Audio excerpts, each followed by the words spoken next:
द्रौपदी के 5 पति क्यों थे? यह महाभारत का सबसे बड़ा रहस्य था। दरअसल वनवास के समय एक बार जब 5 पांडव भिक्षा मांगकर घर लौटे और माता कुंती ने बिना देखे कह दिया, जो भी लाए हो 5 भाई आपस में बांट लो, तो क्या केवल एक वाक्य के कारण एक स्त्री को 5 पतियों की पत्नी बनना पड़ा? जी नहीं, क्योंकि यह महाभारत है और इसकी हर एक घटना के पीछे छुपा होता है एक गहरा रहस्य।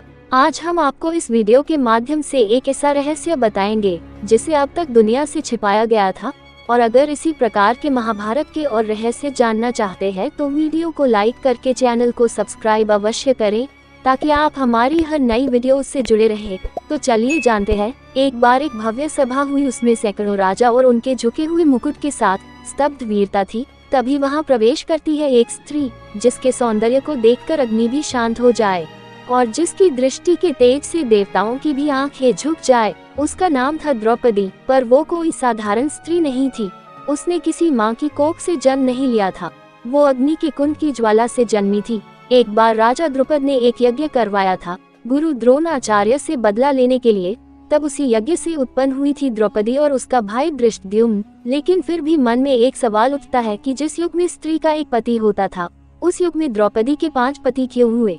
क्या ये सिर्फ मात्र एक संयोग था या फिर कोई दिव्य योजना? स्वयंवर में जब अर्जुन ने मछली की आंख में तीर मारकर द्रौपदी को जीता और द्रौपदी ने अर्जुन को वरमाला पहनाई, तब सभी को यही लगा कि वह अर्जुन की पत्नी बनेगी। परंतु जब अर्जुन और द्रौपदी घर पहुंचे तो माता कुंती ने बिना देखे कह डाला कि जो कुछ भी लाए हो आपस में बांट लो। तो क्या केवल माता के कहने भर से द्रौपदी 5 पतियों की पत्नी बन गई थी? बिल्कुल नहीं।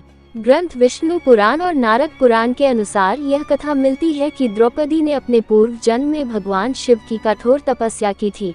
तब उसने भगवान शिव से यही वर मांगा कि मुझे ऐसा पति मिले जो धर्मात्मा हो, बलवान हो, ज्ञानी हो, रूपवान और धैर्यवान हो। तब भगवान शिव ने कहा था कि तुम्हारी 5 इच्छाएं पूरी होगी, लेकिन यह एक ही पुरुष में होना संभव नहीं है। तुम्हारे अगले जन्म में तुम्हें 5 ऐसे पति मिलेंगे जिनमें ये सभी गुण अलग अलग होंगे। और यही 5 थे 5 पांडव, जिसमें युधिष्ठिर धर्मात्मा कहलाए, भीम बलवान, अर्जुन रूपवान और नकुल ज्ञानी थे तथा सहदेव विवेक और रहस्य के ज्ञानी थे।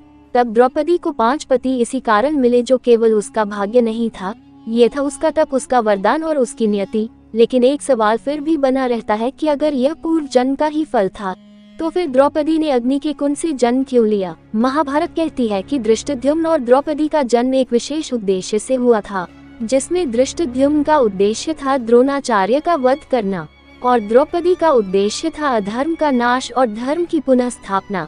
इसके कारण ही कुरुक्षेत्र का युद्ध हुआ, जिसने अधर्मियों की जड़ें हिला डाली।